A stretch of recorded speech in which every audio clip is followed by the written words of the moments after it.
como sabemos, es mucho lo que está en juego en estas elecciones y para discutirlo a profundidad están con nosotros Vanessa Vallejo, analista político de Voz, Orlando Avendaño, periodista y analista político de Voz, y Alfonso Aguilar, abogado y analista político de Voz. Y finalmente llegó este día que ha sido tan esperado y que en verdad, hemos estado analizando durante todos estos meses del año qué es lo que va a pasar. Finalmente está aquí. Y quiero que empecemos precisamente hablando de lo que está en juego en esta elección, ¿no? Hoy que han salido a votar los estadounidenses, ¿por qué es por lo que están votando? Vamos a comenzar con un tema que nos preocupa a todos por igual, sin duda alguna, y es la economía. ¿Qué es lo que está en juego en torno al tema económico en esta elección? Comienzo contigo, Vanessa. Pues como muestran todas las encuestas, es el principal factor que preocupa a los americanos, incluyendo también a los hispanos. Y creo que es el factor que ha hecho que muchos americanos que durante mucho tiempo votaron demócrata hoy estén considerando votar por el expresidente Donald Trump, particularmente porque el expresidente ya tuvo 4 años en la Casa Blanca y tienen cómo comparar lo que sucedió en materia económica con el expresidente, particularmente para los hispanos, como él lo ha resaltado una y otra vez, cifras históricas de caída en el desempleo, es decir, empleo a niveles muy altos para los hispanos, también lo que tiene que ver, por ejemplo, con compra de casas, es decir, las cifras en materia económica, no solo para, digamos, los americanos en general, sino también para resaltar las cifras para los hispanos son muy importantes. Entonces, un factor decisivo, yo creo que tal vez el más decisivo, pues obviamente acompañado con lo que está sucediendo en materia migratoria. No, definitivamente. Y bueno, hemos vivido la inflación más alta en la historia reciente. Bajo esta administración aumentó muchísimo el costo de la comida, el costo de la vivienda, el costo de los servicios, la deuda de las tarjetas de crédito, lo hemos tratado también durante todo este año, ha sido tremendo. ¿Qué es lo que vemos, Alfonso? Por un lado, precisamente todo lo que hemos vivido en estos 4 años de lo que llamaban Bidenomics y que Kamala Harris tantas veces apoyó. Y por el otro lado, como lo dice Vanessa, el comparativo con la economía que tuvimos bajo la presidencia de Donald Trump. Bueno, es que sí, son dos visiones diferentes y hay que reconocer que durante la administración Biden-Harris hubo crecimiento. El problema es que no se crearon buenos empleos para clase trabajadora. Y obviamente tuvimos este tema de la inflación, que desde que asumió el presidente Biden la Casa Blanca, los precios se dispararon. Recuerda, cuando él asume la presidencia, la inflación estaba en 1.4, llegó a estar en 9%. ¿Por qué? Porque teníamos una economía ya caliente por toda la inversión, de todo el gasto gubernamental debido a la pandemia, todos los programas que se tuvieron que crear, el gasto público que se tuvo que hacer para atender la situación de la pandemia. No era el momento para empezar a gastar en subsidios masivos para adelantar una agenda radical ecológica. Sin embargo, eso fue precisamente lo que hizo la administración. Además, le declararon la guerra a las fuentes fósiles de energía, al petróleo, al gas natural, y obviamente eso llevó a que los precios del combustible y del gas natural se dispararan. Y claro, la energía es la base de la economía y por eso se elevaron todos los precios. Desde que Biden llegó a la Casa Blanca hasta el día de hoy, los precios han aumentado de todos los productos por más de 22%. La gente siente que el dólar no rinde.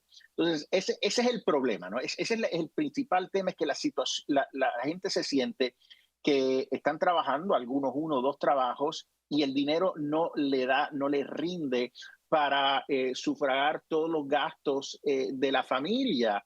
Y claro, pueden comparar con la situación, como estaban las cosas durante la administración Trump, donde el desempleo bajó a niveles récords, los ingresos de la familia, el ingreso familiar aumentó, los jornales de los trabajadores aumentaron.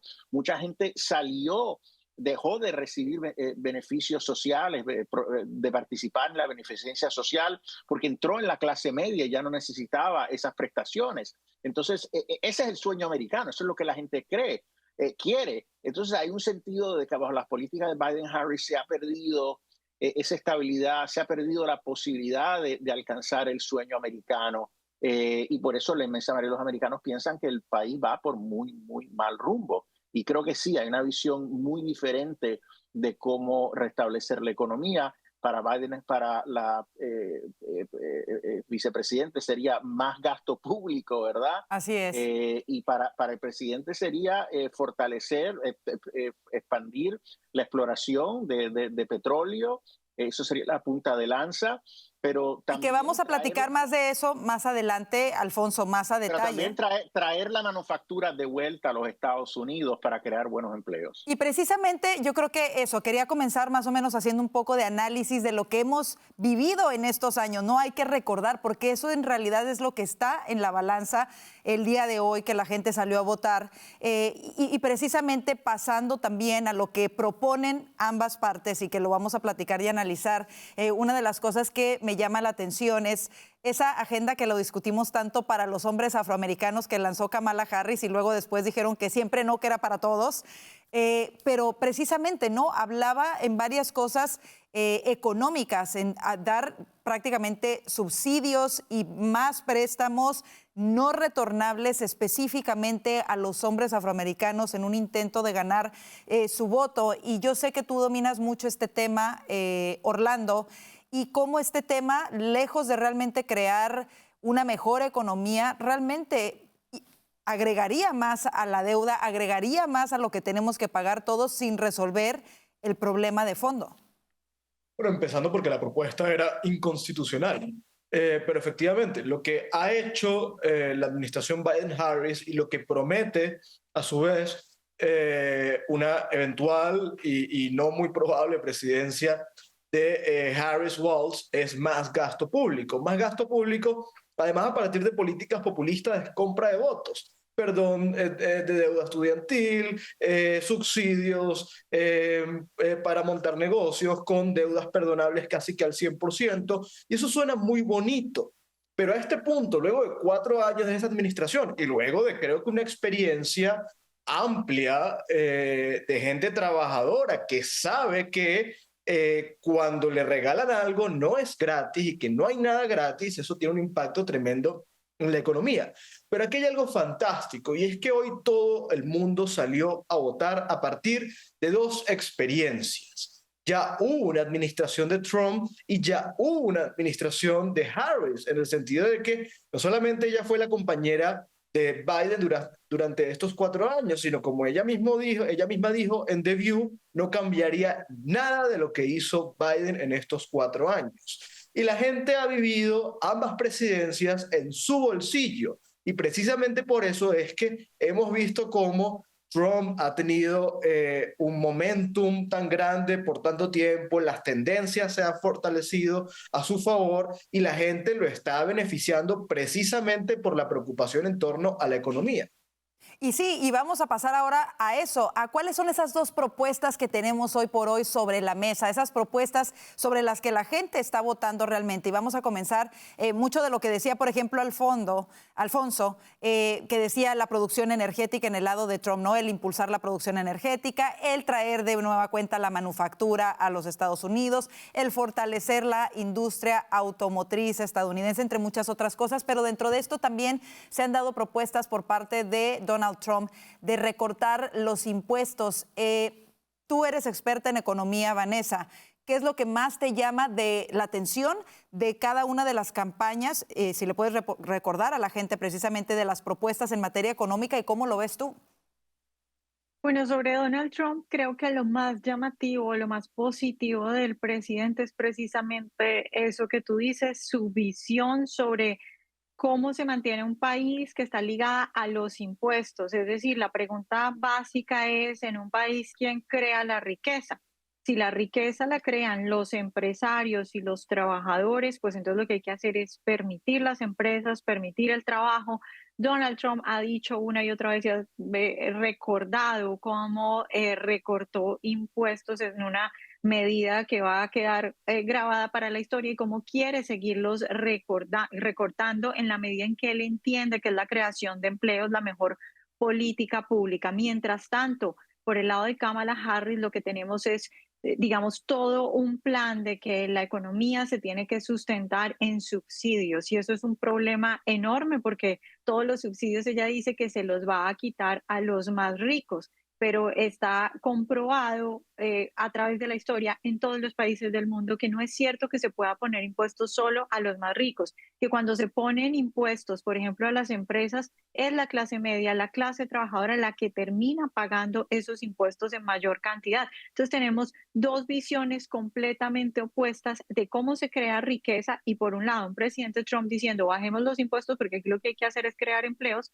pero por el otro lado una Kamala Harris basándose en subsidios que obviamente se tienen que financiar o con deuda o con impuestos que van a terminar perjudicando a la clase media. Además de que son dos políticas con efecto completamente contrario. Una es alentar la producción nacional y alentar a las compañías, a las empresas americanas, y la otra es ahuyentarlas. Alentarlas por un lado, por el otro lado ahuyentarlas. Es decir, cuando pretendes penalizar a los más ricos, realmente lo que les estás diciendo es, Estados Unidos no es el lugar para que tú produzcas riqueza. En cambio, cuando quieres favorecer y beneficiar a los más ricos, el mensaje es, Estados Unidos es donde te queremos produciendo riqueza. No en China, no en la India, no en Pakistán, aquí es donde te queremos produciendo riqueza. ¿Por qué? Porque el problema, y esta es la percepción socialista de cómo funciona el mundo, cuando se benefician las empresas, no es que se está beneficiando solamente el patrón y se está beneficiando el dueño de las compañías, etcétera. No, es toda una cadena de empleados, de familias, etcétera, que se benefician por la empresa. Así Pero es, fíjate, definitivamente. en cierto sentido, ahí la política económica de Kamala Harris tiende a defender y adelantar los intereses corporativos de hoy en día, que no están pensando en los trabajadores, que están pensando en el bottom line, en los ingresos, las ganancias de la empresa. Con tal que la empresa esté haciendo dinero, no les importa que la gran parte de la manufactura esté en China, ¿no? Donald Trump quiere establecer lo que él llama un sistema de contribución positiva, donde a las corporaciones les diría, te bajamos los impuestos corporativos a 15% si restableces tu operación manufacturera en los Estados Unidos. O sea que son dos visiones diferentes en el sentido de que una puede llevar al crecimiento económico, la de Kamala Harris, pero no necesariamente beneficia a la inmensa mayoría del pueblo, que es lo que vimos durante los pasados 4 años. Donald Trump está hablando de un crecimiento económico que realmente beneficia a la clase media trabajadora. Esa es la visión. Y en ese sentido hay muchas corporaciones que no les gusta la postura de Trump, porque una de las maneras de traer esa manufactura es a base de tarifas, ¿verdad? Pero se pueden utilizar tarifas estratégicamente para poder traer de vuelta cierta manufactura a los Estados Unidos para crear buenos empleos y realmente un desarrollo económico que beneficie a todo el mundo. Así es. Y definitivamente, déjame agregar un poquito con Alfonso nada más de eso. Definitivamente, porque el traer esas empresas aquí fortalece, crean trabajos de los cuales se benefician los estadounidenses, pero además dejamos de enriquecer a gobiernos enemigos de los Estados Unidos como China. O sea, ¿por qué habría un interés de fortalecer la economía china, los estadounidenses, si sabemos que China odia a los Estados Unidos? O sea que la visión que tiene el expresidente Trump es no solamente desde el punto de vista económico, sino de seguridad. Incluso hay que fortalecer la economía de los Estados Unidos. Cerramos este tema contigo, Orlando, y pasamos al siguiente. No, bueno, eso es completamente cierto, porque además no solamente China odia a Estados Unidos, sino que tiene un plan de ir menospreciando y marginando la economía americana en crecimiento de la China. Pero hay un punto, hay dos tipos de compañías, podemos reducir esto a eso. Están las grandes compañías que funcionan como un cártel, que además se comportan como el clásico capitalismo de amigotes, es decir, somos grandes porque tenemos beneficios del Estado y porque nos llevamos bien con el gobierno de turno, y están las compañías en ascenso, los pequeños y medianos emprendedores que quieren repuntar, que quieren generar riqueza, pero que no lo pueden hacer en un contexto donde solamente el Estado beneficia a unos pocos. Entonces, hay que decirlo, la forma de proteger la industria nacional y de alentarla es una forma de llevar la economía del mercado a su punto óptimo, que es que todos puedan competir en igualdad de condiciones, y eso es un poco lo que aspira Donald Trump. Así Hay es, una cosa definitivamente. rapidito, porque hay una cosa que no mencionamos, y es que Kamala Harris ha hecho una de las propuestas más socialistas de la historia de este país, hablando de especulación y de control de precios, que debería alertar a cualquiera en este país. Así es, no, definitivamente. Y bueno, este tema de la economía da para mucho más. Y vamos a estar en la transmisión, al terminar este noticiero vamos a seguir nuestra transmisión en vivo y vamos a hablar mucho más a profundidad de eso. Pero quiero ahora pasar a otro de los temas que ha sido sumamente importante y que seguramente tuvo un peso muy grande en la decisión que los estadounidenses tomaron este día en las urnas, y es el que tiene que ver con la crisis fronteriza y la seguridad. Y es que bajo esta administración han ingresado de manera ilegal al país millones de personas, entre ellas muchos delincuentes convictos. Miren, de acuerdo a una carta enviada por Patrick Leitner, subdirector de ICE, al congresista tejano Tony González el mes pasado, bueno, el mes de septiembre, ya estamos en noviembre, el mes antepasado, más de 425,000 delincuentes convictos no ciudadanos se encuentran en el país, de los cuales más de 13,000 fueron convictos por el delito de homicidio y más de 15,000 por delitos sexuales. También se sabe, y bueno, ahorita lo tratamos un poquito más, pero de más de 320,000 niños migrantes que fueron entregados a personas en los Estados Unidos y cuyo paradero se desconoce. ¿Qué hay sobre la mesa en tema de inmigración en ambas partidos, ¿no? O en ambas propuestas? Por un lado tenemos el descontrol que se ha vivido en materia migratoria y en materia de seguridad fronteriza, y por el otro lado tenemos una propuesta de recuperar la seguridad en la frontera, de recuperar el control. ¿Cómo lo ven ustedes? Y comienzo contigo, Alfonso. Bueno, y hay que entender por qué esto es tan importante al votante, y es que está teniendo un impacto. Esto no es un tema teórico. Antes quizás el impacto de la migración irregular se sentía sobre todo en las comunidades fronterizas, pero ahora con esta migración masiva que nunca habíamos visto, sin precedentes, desregulada, estamos viendo migrantes llegar a todas partes de Estados Unidos, y eso está teniendo un impacto, como tú decías, en el tema del crimen. Ha aumentado el crimen grave cometido por inmigrantes ilegales. Eso tiene un impacto económico, le quitan oportunidades escasas en algunos mercados para ciudadanos, para personas que viven en la comunidad, y le quitan recursos a esos ciudadanos. El gobierno tiene que utilizar recursos para poder recibir, integrar esas personas que están llegando a sus comunidades, y se los tiene que quitar a la ciudadanía. Obviamente tiene un impacto directo en los ciudadanos del país, y por eso están tan preocupados. Y mira, aquí está claro que este problema lo creó la administración Biden-Harris. Ellos deshicieron se deshicieron de las políticas de sentido común que había puesto en marcha el presidente Trump para conseguir control operacional de la frontera, y básicamente incentivaron que millones de personas hicieran ese viaje tan peligroso a la frontera sur. No solo incentivaron, que hicieron un llamado a que viniera gente de todas partes del mundo, de más de 140 países, pero una vez llegaron a la frontera, reformaron las leyes de asilo para poder permitir que la inmensa mayoría entrara a los Estados Unidos, y que entraran y no las mantuvieran detenidas, sino que las soltaran. En muchos casos los montaban en aviones del gobierno y los enviaban a distintos puntos de Estados Unidos. Hoy por hoy tenemos de más de 10 millones de personas que han podido llegar a la frontera sur. Se dice que hasta 85% han entrado a los Estados Unidos. Eso fue lo que el secretario Mayorkas le dijo en una reunión privada a oficiales de la patrulla fronteriza. La inmensa mayoría las han dejado entrar. Y cuando tienes ese flujo masivo, es tan difícil chequear quién está entrando, si son criminales. Hemos visto el número de las personas listas de terroristas aumentar, que están llegando a la frontera. O sea que todo ha sido por ellos, y francamente aquí hay una gran diferencia entre lo que representa Kamala Harris y lo que representa Donald Trump, que era control de la frontera, inmigración legal. Claro, y sobre todo cuando se suponía que Kamala Harris como vicepresidente estaba encargada precisamente de la crisis fronteriza. ¿Cómo lo ves tú, Orlando? Lo que pone sobre la mesa Kamala Harris, ella ha puesto ahora propuestas de que va a tener una frontera más dura. Ahora, vemos que ella cambia su discurso dependiendo en dónde y en qué plataforma está hablando, ¿no? Pero lo que hemos visto durante esta administración ha sido un verdadero desastre en tema de seguridad y seguridad migratoria específicamente o fronteriza. Aquí hay algo fundamental y es la distinción que acaba de hacer Alfonso entre teoría y práctica, ideología y realidad.